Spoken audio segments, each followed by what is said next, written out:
ادھر سے مسلمان اشارہ ملتے ہی مسیلمہ کے لشکر کی طرف چل پڑے۔ مسیلمہ نے اپنے لشکر کو پھر حملہ روکنے کی ترتیب میں کر لیا تھا۔ جب مجاہدین اسلام کا لشکر مقابلے میں پہنچا تو انصار سے ایک سردار ثابت بن قیس گھوڑے کو ایڑ لگا کر لشکر کے سامنے آ گئے۔ اے اہل مدینہ، انہوں نے بلند آواز سے کہا، تم ایک شرمناک مظاہرہ کر چکے ہو۔ ثابت بن قیس نے دشمن کی طرف اشارہ کر کے کہا، اے میرے اللہ، جس کسی کی یہ لوگ عبادت کرتے ہیں میں اس پر لعنت بھیجتا ہوں۔ انہوں نے مجاہدین کی طرف منہ کر کے کہا، اے اللہ، جو بری مثال میرے اس لشکر نے قائم کی ہے میں اس پر بھی لعنت بھیجتا ہوں۔ اتنا کہہ کر ثابت بن قیس رضی اللہ عنہ نے نیام سے تلوار کھینچی اور گھوڑے کا رخ دشمن کی طرف کر کے ایڑ لگا دی۔ ان کے آخری الفاظ یہ تھے، دیکھو میری تلوار دشمن کو مزہ چکھائے گی اور تمہیں ہمت اور استقلال کا نمونہ دکھائے گی۔ ثابت رضی اللہ عنہ بن قیس نے گھوڑے کو ایڑ لگائی اور خالد رضی اللہ عنہ نے حملے کا حکم دے دیا۔ مورخ لکھتے ہیں کہ ثابت بن قیس رضی اللہ عنہ کی تلوار ایسی شدت اور ایسی مہارت سے چل رہی تھی کہ جو ان کے سامنے آیا وہ پھر اپنے پاؤں پر کھڑا نظر نہ آیا۔ ان کے جسم کا شاید ہی کوئی حصہ رہ گیا ہو جہاں دشمن کی تلوار، برچھی یا انی نہ لگی ہو۔ دشمن کی صفوں کے دور اندر جا کر ثابت بن قیس گرے اور شہید ہو گئے۔ اپنے لشکر کے لیے وہ واقعی ہمت اور استقلال کا بے مثال نمونہ پیش کر گئے۔ محمد حسین ہیکل نے بعض مورخوں کے حوالے دے کر لکھا ہے کہ خالد رضی اللہ عنہ کے لشکر نے قسمیں کھا لی تھیں کہ اب ان کی لاشیں ہی اٹھائی جائیں گی، وہ زندہ نہیں نکلیں گے۔ ایک مورخ نے لکھا ہے کہ انہوں نے قسم کھائی کہ ہاتھ میں ہتھیار نہ رہا، ترکش میں تیر نہ رہا تو دانتوں سے لڑیں گے۔ خالد رضی اللہ عنہ نے یہ مثال قائم کی کہ چند ایک جانباز چن کر اپنے ساتھ اس عزم سے کر لیے کہ جہاں لڑائی زیادہ خطرناک ہوگی وہاں ان جانبازوں کے ساتھ جا کودیں گے۔ انہوں نے اپنے جانبازوں سے کہا، تم سب میرے پیچھے رہنا۔ آگے وہ خود رہنا چاہتے تھے۔ دوبارہ لڑائی شروع ہوئی تو نئی مصیبت آن پڑی۔ آندھی آ گئی جس کا رخ مجاہدین اسلام کی طرف تھا۔ کچھ مورخ لکھتے ہیں کہ یہ صحرائی آندھی نہیں تھی بلکہ تیز ہوا تھی۔ میدان جنگ میں گھوڑوں اور پیادوں کی اڑتی ہوئی گرد زمین سے اٹھتے بادلوں کی مانند تھی۔ تیز و تند ہوا کا رخ مجاہدین کی طرف تھا، اس لیے مٹی اور ریت مسلمانوں کی آنکھوں میں پڑتی تھی۔ بدر میں کفار کے ساتھ ایسا ہی ہوا تھا۔ ہوا تیز ہوتی جا رہی تھی۔ کچھ مجاہدین نے زید رضی اللہ عنہ بن خطاب سے پوچھا کہ ایسی آندھی میں وہ کیا کریں؟ خدا کی قسم، زید رضی اللہ عنہ بن خطاب نے گرجدار آواز میں کہا، میں اپنے اللہ سے دعا کرتا ہوں کہ مجھے دشمن کو شکست دینے تک زندہ رکھے۔ اے اہل مکہ و مدینہ، آندھی سے مت ڈرو، سروں کو ذرا جھکا کر رکھو، اس طرح ریت اور مٹی تمہاری آنکھوں میں نہیں پڑے گی۔ پیچھے نہ ہٹ جانا، ہمت سے کام لو، استقلال کو ہاتھ سے نہ جانے دو، آندھی اور طوفان تمہارا کچھ نہیں بگاڑ سکتے۔ زید رضی اللہ عنہ بن خطاب سالار تھے۔ انہوں نے مجاہدین کے لیے یہ مثال قائم کی کہ تلوار لہراتے ہوئے دشمن پر ٹوٹ پڑے۔ ان کے دستے ان کے پیچھے گئے۔ زید رضی اللہ عنہ بن خطاب تلوار چلاتے ہوئے دور تک نکل گئے اور شہید ہو گئے۔ ایک اور سالار ابو حذیفہ رضی اللہ عنہ نے بھی یہی مثال قائم کی۔ وہ یہ نعرہ لگا کر دشمن پر ٹوٹ پڑے، اے اہل قرآن، اپنے اعمال سے قرآن حکیم کی ناموس کو بچاؤ۔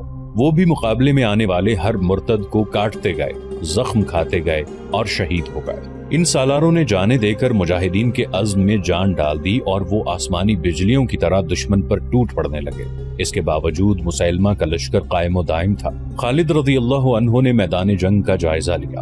یہ ایسی جنگ تھی کہ جس میں چالیں چلنے کی ذرا سی بھی گنجائش نہیں تھی۔ یہ آمنے سامنے کی ٹکر تھی، اس میں صرف ذاتی شجاعت ہی کام آ سکتی تھی۔ خالد رضی اللہ عنہ نے میدان جنگ کا جائزہ لیتے ہوئے دیکھا کہ مسیلمہ کے محافظ اس کی حفاظت کے لیے جانیں قربان کر رہے ہیں۔ خالد رضی اللہ عنہ کو فتح کا ایک یہی طریقہ نظر آیا کہ مسیلمہ کو مار دیا جائے۔ یہ کام اتنا سہل نہیں تھا جتنی آسانی سے دماغ میں آیا تھا، لیکن خالد رضی اللہ عنہ ناممکن کو ممکن کر دکھانے کے لیے اس طرح مسیلمہ کی طرف بڑھے کہ ان کے جانبازوں نے ان کے گرد گھیرا ڈال رکھا تھا۔ جب قریب گئے تو مسیلمہ کے محافظوں نے ان پر حملہ بول دیا۔ خالد رضی اللہ عنہ کے قریب جو آیا وہ زندہ نہ رہا، مگر مسیلمہ تک پہنچنا ممکن نظر نہیں آتا تھا۔ خالد رضی اللہ عنہ کے جانبازوں نے اپنی ترتیب بکھرنے نہ دی۔ ایک موزوں موقع دیکھ کر خالد رضی اللہ عنہ نے اپنے جانبازوں کو مل کر حلہ بولنے کا حکم دے دیا۔ خالد رضی اللہ عنہ خود بھی حلے میں شریک ہو گئے۔ کچھ محافظ پہلے ہی مر چکے تھے یا زخمی ہو کر تڑپ رہے تھے۔ خالد رضی اللہ عنہ کے جانبازوں کا حلہ اتنا شدید تھا کہ مسیلمہ کے محافظ بوکھلا گئے۔ میدان جنگ کی صورتحال یہ ہو گئی تھی کہ مجاہدین جو فتح یا موت کی قسمیں کھا چکے تھے وہ مرتدین پر ایک خوف بن کر چھا رہے تھے۔ مسیلمہ کو اپنی حفاظت کے لیے کوئی اور محافظ نہیں مل سکتا تھا۔ مسلمانوں کے نعروں کے ساتھ آندھی کی چیخیں میدان جنگ کی ہولناکی میں اضافہ کر رہی تھیں۔